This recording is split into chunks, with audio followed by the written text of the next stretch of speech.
ইংরেজি বছরের শেষ লগ্নে দাঁড়িয়ে বিশেষত ২৫ থেকে ৩১শে ডিসেম্বর কিংবা ১লা জানুয়ারি আমরা পছন্দ করি কাছাকাছি পছন্দের কোনো জায়গায় ঘুরে আসতে, যার মধ্যে অন্যতম কিছু জায়গা হলো ব্যান্ডেল চার্চ, ইমামবাড়া মসজিদ কিংবা লাহিড়ী বাবার মন্দির।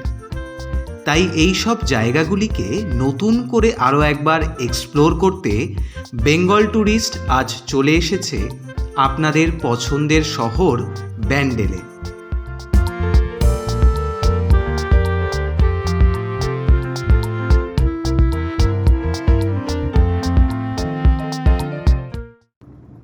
ব্যান্ডেল নামটি এসেছে বান্দার শব্দ থেকে, যার অর্থ হল বাংলায় বন্দর। একসময় প্রায় মুঘল আমল থেকে পূর্ব ভারতে চুঁচুড়া, হুগলি, চন্দননগর এবং শ্রীরামপুর দিয়ে গঙ্গার পার্শ্ববর্তী অঞ্চলগুলো হয়ে উঠেছিল ইউরোপীয় শক্তিগুলির প্রধান বাণিজ্য কেন্দ্র।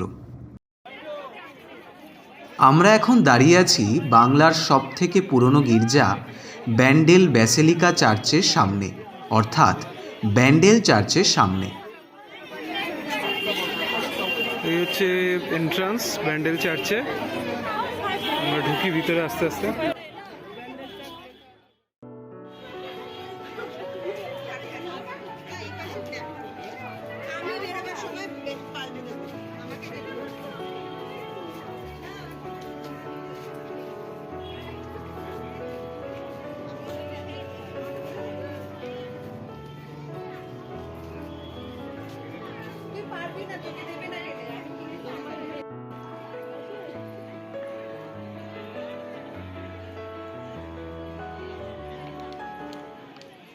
তো আজকে আমরা এখন দাঁড়িয়ে আছি ব্যান্ডেল চার্চের ঠিক মাঝখানে, সামনে এই জায়গাটায় আমরা দাঁড়িয়ে আছি এখন।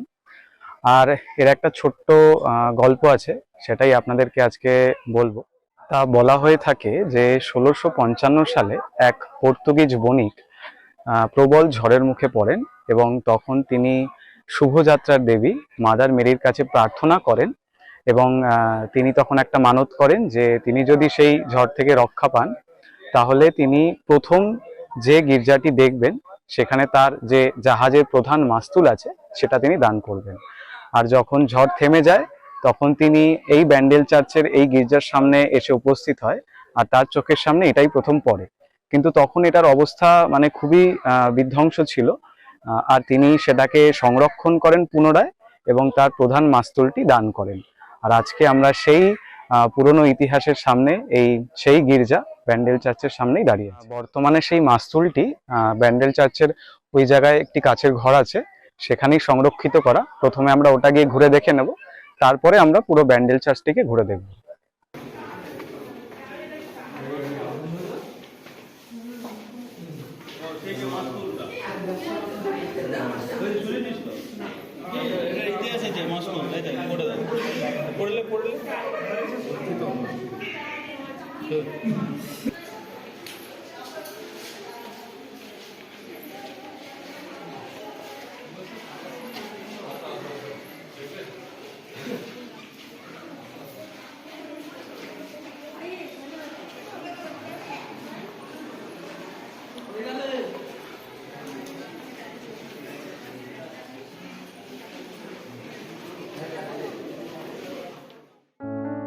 এই প্রবাদ অনুসারে শতাব্দী প্রাচীন এই গির্জার প্রধান বৈশিষ্ট্য হল এখানে প্রভু যিশু নন, বরং পূজিত হন মাদার মেরি শুভযাত্রার দেবী হিসেবে। তার এক হাতে রয়েছে রাজদণ্ড এবং মাথায় শোভা পায় স্বর্ণমুকুট। একটি শিশুকে কোলে নিয়ে তিনি এক জাহাজের ওপর দাঁড়িয়ে রয়েছেন।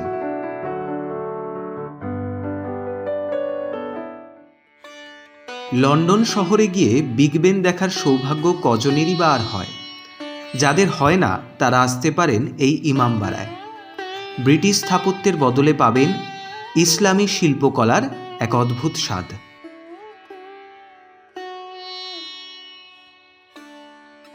সাল থেকে কান পাতলেই এখনো শোনা যায় সেই ঘড়ির আওয়াজ। প্রতি ১৫ মিনিট অন্তর একটু করে আওয়াজ, আর ১ ঘন্টা অন্তর ঘন্টার আওয়াজ।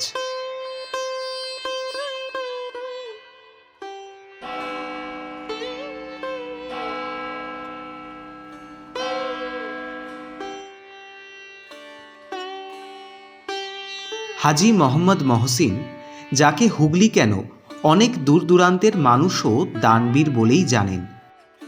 মহসিনের মৃত্যুর সময়ই জীর্ণ হয়ে পড়েছিল এই ইমামবাড়া। মহসিন এস্টেটের দায়িত্ব সৈয়দ কেরামত আলী পাওয়ার পরে তিনি ভগ্নপ্রায় এই ইমামবাড়াটিকে নতুন করে তৈরি করার পরিকল্পনা করেন। সেই পরিকল্পনা অনুযায়ী নজরগাহ হুসেন ও তাজিয়াঘর মিলিয়ে এই বিশাল সৌধ তৈরি করেন। এটি তৈরি করতে সময় লেগেছিল প্রায় 20 বছর এবং সেই সময় এটির খরচ হয়েছিল প্রায় 3.25 লক্ষ টাকা। এখন আমরা দাঁড়িয়ে আছি ইমামবাড়াতে, আর এখন আমরা যাব ক্লক টাওয়ারের দিকে। আর এটা হচ্ছে ছেলেদের যাওয়ার জন্য, আর ওই দিকটা করে আছে, ওই পাশটা যদি আমরা যাই ওই দিকটা হচ্ছে মেয়েদের জন্য। ঘড়ির দুই দিকের 2 মিনারে ওঠা যায় 152টি করে সংকীর্ণ সিঁড়ি বেয়ে।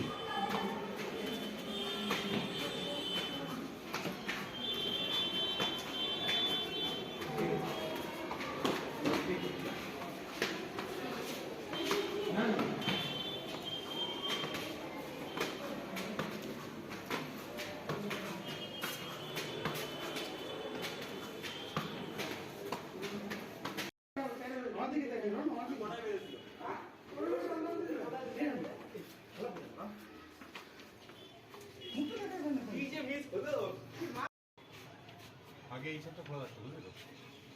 মিষ্টি খাওয়া গেল আজ থেকে ভিউটা অসাম হবে। সেই চ নিচে চ।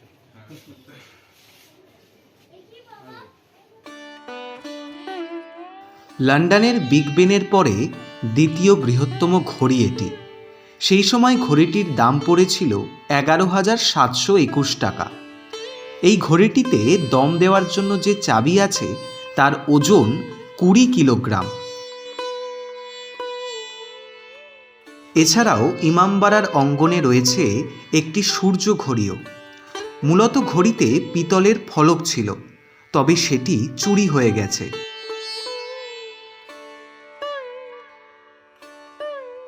কালের নিয়মে আজ প্রায় ভগ্ন হয়ে গিয়েছে এই স্থাপত্য, কিন্তু ইতিহাসের উজ্জ্বলতার দিক থেকে এতে এতটুকুনিও ভাটা পড়েনি আজও। ব্যান্ডেলে লাহিড়ী বাবার আশ্রম হুগলি জেলার ব্যান্ডেল শহরের কাছে অবস্থিত এক অন্যতম মন্দির ও আশ্রম। এই স্থানটি ব্যান্ডেল ও কলকাতার কাছে একটি খুবই জনপ্রিয় পিকনিক স্পট হিসাবেও চর্চিত।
এই মন্দিরটি একটি ছোট্ট পুকুরের উপর অবস্থিত। মন্দিরে পৌঁছানোর জন্য আপনাকে একটি ব্রিজের ওপর দিয়ে হেঁটে যেতে হবে পুকুরটি পেরোনোর জন্য।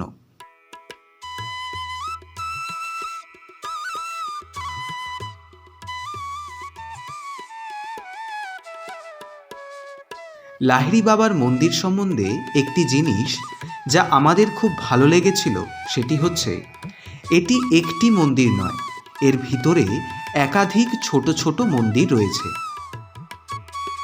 সমস্ত মন্দির প্রাঙ্গণ জুড়ে মহাদেব, নারায়ণ, শ্রীকৃষ্ণ, মা দুর্গা থেকে বুদ্ধ এনাদের বিগ্রহ রাখা আছে, যা আমাদের মানবজাতিকে বলে দেয় ধর্মনিরপেক্ষ হয়ে থাকতে। আর আপনি যদি এখানে এসে ভোগ প্রসাদ গ্রহণ করতে চান, তাহলে 12টার পর থেকে এখানে ভোগ দেওয়া হয়। তার জন্য আপনাকে তার আগে থেকে টিকিট কেটে রাখতে হবে। এবার আপনাদেরকে বলে দিই আপনি ব্যান্ডেলের এই 3টি জায়গায় আসবেন কি করে। আপনি যদি ট্রেন রুটে আসেন, তাহলে হাওড়া অথবা শিয়ালদা থেকে আপনাকে চলে আসতে হবে ব্যান্ডেল স্টেশনে। ব্যান্ডেল স্টেশন থেকে নেবে আপনি অনেক টোটো অথবা অটো পেয়ে যাবেন।